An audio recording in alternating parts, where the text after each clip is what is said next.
Woo! It's awfully red today. So, ladies and gentlemen, we're going to be starting a brand new journey of conjunctions. You thought it was going to be the end. It ain't never going to be the end with astrology.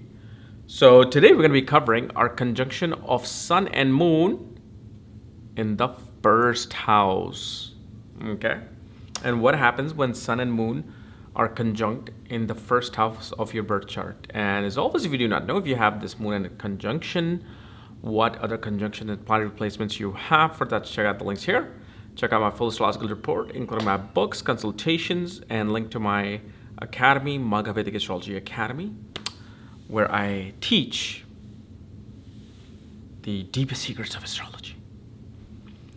So, Sun and Moon conjunction in the first house. Well, you got to understand with Sun and Moon is it waxing or waning? Meaning if Moon is behind, okay, Sun's degree, it is waning. It is like a no moon, dark moon. And if it's after Sun's degree, even though it's still a dark moon, it is trying to rise again. It is trying to become bright again. So that's known as a waxing moon. And one of the subtle differences of waxing and waning is the impact on the mind. A waxing moon progresses towards society. A waning moon is very inward, wants to run away from society. A waning moon, actually, this is one of those positions depending upon how far moon is. Because if, let's say, your sun is at 3 degrees and moon is now at 28 degrees, that means it's quite a strong waxing moon. It is like you can see somewhat of the crescent of the moon. But if like sun is at 5 degrees, moon is at 6 degrees, that's still a dark moon. That's a very, very light, coming in towards the moon. And usually what happens is it's a placement of secrecy. A person is, especially with waning moon, you bet they're going to have a lot of secrets about them. If like you see a Sun and Moon conjunction in the ascendant and you see 4 planets or 4 planets occupying all the dual signs, it can actually make a wizard or a magician, black magician. And usually these people are the type of people who like to keep their personality secret. Keep what their life is about secret. They don't really tell everybody everything. And at the same time, they like to know what is happening with everybody else. They like to know what is going on in other people's lives. Kind of like somebody who can disguise themselves as some kind of like a spy. And especially this particular person obviously will deal with,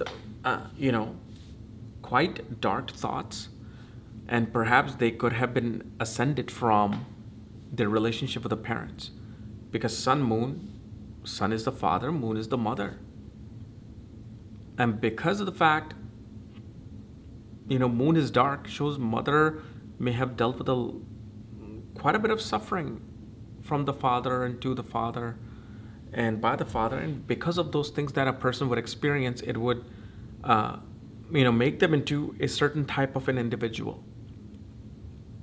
Like they had to be hiding in the dark room while mother and father were fighting.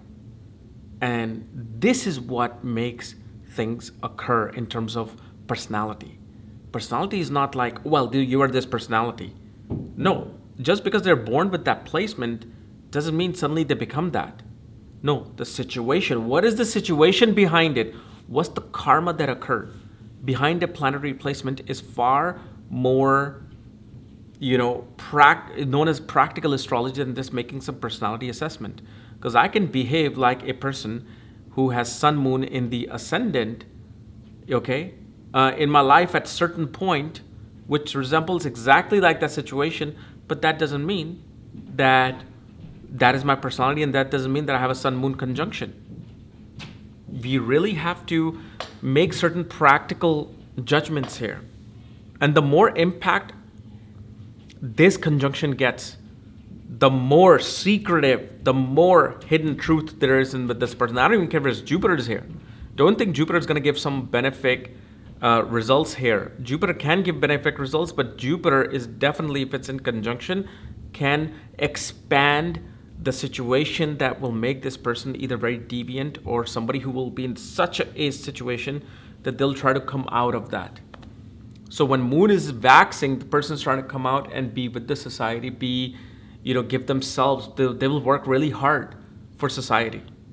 When Moon is waning, person likes to get things from society while being in a very secretive space. And this is something you will notice, that waning moon, actually people with waning moon tend to make money, tend to be very wealthy secretively. While waxing moon may be very hardworking and doing the right things for society, but may not really care to make that money to a certain extent.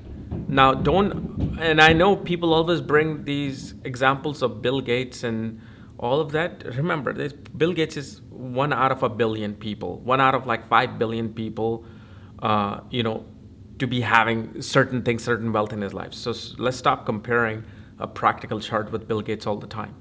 I mean, if somebody has $50 million in their bank account cash, my God, that person is wealthy. Okay? That person's wealthy. Bill Gates just have a stock that makes him, or Jeff Bezos has a stock value. If Amazon stock value goes to 2, Jeff Bezos' income will probably be less than $1 billion. His net worth. See, net worth is not meaning that you have the money in the bank. No, it's just in stock. So that's what this does. And usually always a person with ascendant, because ascendant represents the place that you were born at. Okay? I know 4th house is your home, but you were born on the earth. Which part of earth? Where was it rising? That pretty much represents your bhumi. And usually this person does far better in a foreign country than being in their own country. If they're in their own country, they usually have to deal with a lot of issues with the government. But usually that also depends upon fixed signs, dual signs, movable signs, and obviously nakshatra will play a huge part, but we'll go into that slowly. By the time I'm 80, I will come to the nakshatra and the sign of this planet conjunction. Shut up! I know. So anyway, this was my analysis of Sun Moon in the ascendant as a conjunction. If you're new to my channel, subscribe below so when you turn 95, you'll be able to get this conjunction as house, sign, and nakshatra. But in a meanwhile, you can check out quickly what this conjunction is doing at this link here, where you can also get a consultation where I can actually maybe even describe you exactly what's happening. Okay? So we'll see you later. Bye-bye.